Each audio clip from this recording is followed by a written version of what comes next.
knowledge of various fields, and they had a very good feel what was happening in the Cuban community and throughout Cuba. These people reported directly to Castro and would not speak to his brother and would not speak to his aides. Nobody typically knew who they were, and they would only talk to Castro.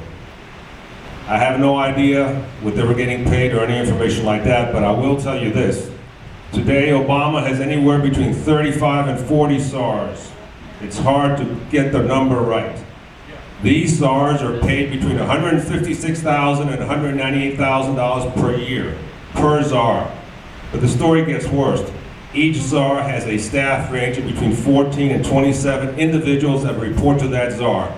All of these people's salaries, the czars and their staff, are paid by your taxpayer dollars. None of these people go through a vetting process like Sotomayor did when she was appointed as Supreme Court Justice. There is no congressional jurisdiction. We have no idea to know what their backgrounds are or what they did before. Recently, Van Jones resigned.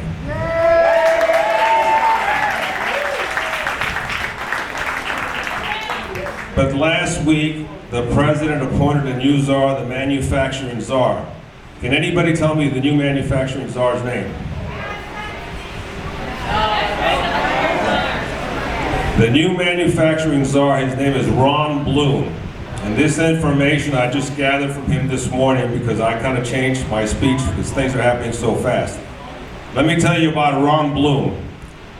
Ron Bloom was born in New York State.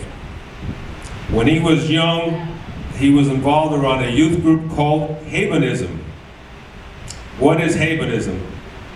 Havenism is a progressive, labor, Zionist youth group movement that emphasizes cultural Judaism and socialism. The rest of his background was he was vice president of several banking conglomerates. And also, interesting to note, he was an executive for the United Steel Workers Union. The person that is supposed to advise the President of the United States on manufacturing has never been an employee, nor has he ever been an employer in the manufacturing industry. The second point, the media back then and now. In Cuba, the media was not nationalized for a couple of years after Castro took over, so it was a free press. Amazingly enough, 99 to 99.5% of the articles and the media coverage were very pro-Castro and very pro his aides and everything they were trying to do. I'm not sure if the editors or the people were worried or concerned about their safety or what, but hardly anything was ever said. God forbid a single word about his background and his radical socialistic ties from the past. Not a single word. Today we've got ABC, NBC, CBS, MSNBC, and a bunch of other stations. CNN, thank you. If it wasn't for talk radio, if it wasn't for Rush Limbaugh and other people like that, we would have no clear idea of what is actually going on. And I'll give you a perfect example.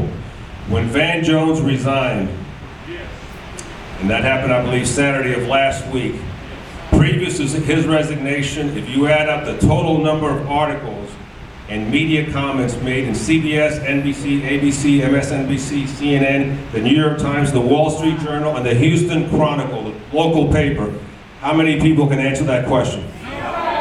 Zero. Not true. There was one article back in August 25, 2009 that condemned Glenn Beck for what he was doing, and there was a brief excerpt about what he was doing to Van Jones. I have a copy of the article here. I went to the library and found it.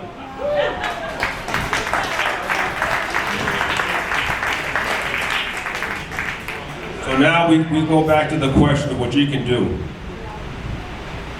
You can get involved even further in whatever you're doing now. If we're driving at the speed limit, they're driving over the speed limit. These people are very passionate about what they're doing. Trust me, I lived through it. Just when you think you've got them understood, they're going to try something else. They come at you from all angles. All the current bills that are coming, cap and trade, socialized medicine, card check. If it was up to me, I want them all defeated, and I want all of them defeated in their entirety. Because you see, if the bills are watered down, once they get in, they'll be able to add to it. So we need to get the word out to the people who are not in this room. For the fourth largest city in the country, this meeting shouldn't have 100, 200, it should have 50,000 people. And these are the kind of numbers we need to work to try to get.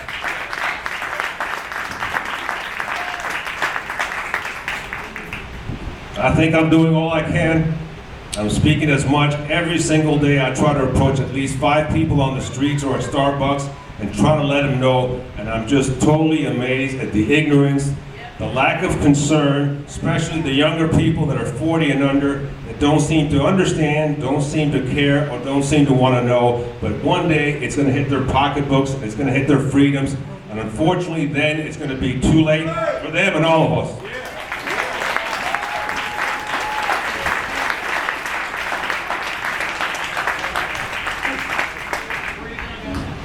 I want to close by saying thank you for listening to me and giving you one question, and then I want you to think about it for a second. What exactly is at stake? What are the implications of everything that is going on right now in this country?